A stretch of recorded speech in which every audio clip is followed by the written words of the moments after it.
Good evening. My name is Milenie Archilla, representing Mount Carmel High School, and tonight I'm going to be talking about why same-sex marriage should not be legalized in Belize. Now, I know what you may be thinking, a student from a Catholic high school speaking on this topic, but that is precisely why I'm here. So, what is marriage?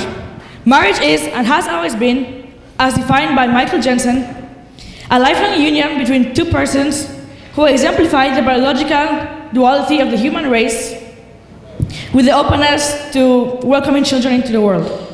Same-sex marriage, on the other hand, is a union between two persons from the same sex. Same-sex union, far from joining an institution, seeks to change what marriage is. In addition to redefining marriage, same-sex union eliminates the procreative purpose of marriage. This leads to a slower growth in Belize's population. It does so because reproduction between two persons from the same sex is impossible. The male and the female body are biologically complementary for a reason. How can we expect our population to increase if we encourage same-sex marriage? Same-sex married couples already or eventually will have the desire to raise children. There are many reasons why adoption should not be an option.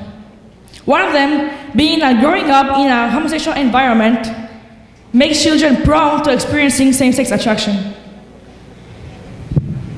Why then send them into such confusion?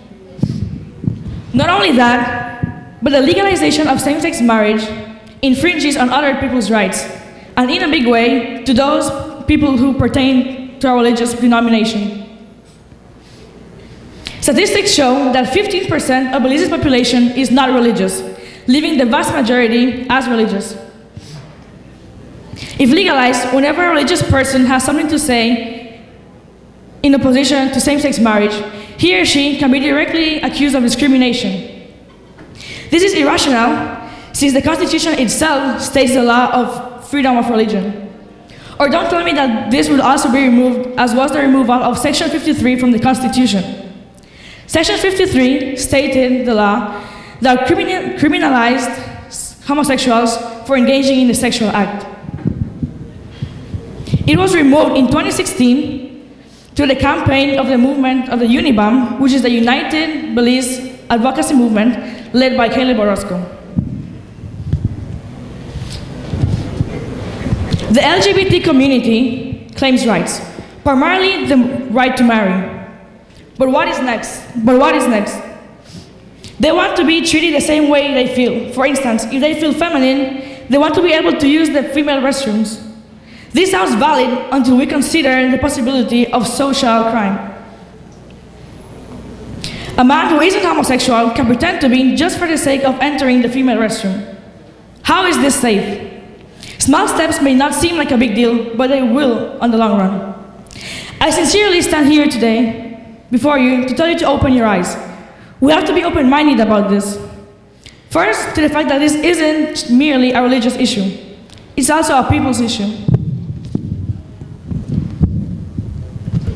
Two, disagreement is not the same thing as discrimination. I don't agree with you does not at all mean that I hate you. We are capable of loving far more than we can imagine. And at the end of the day, we are all equal, and should at all times seek the common good, which in this case, same-sex marriage is not. Thank you.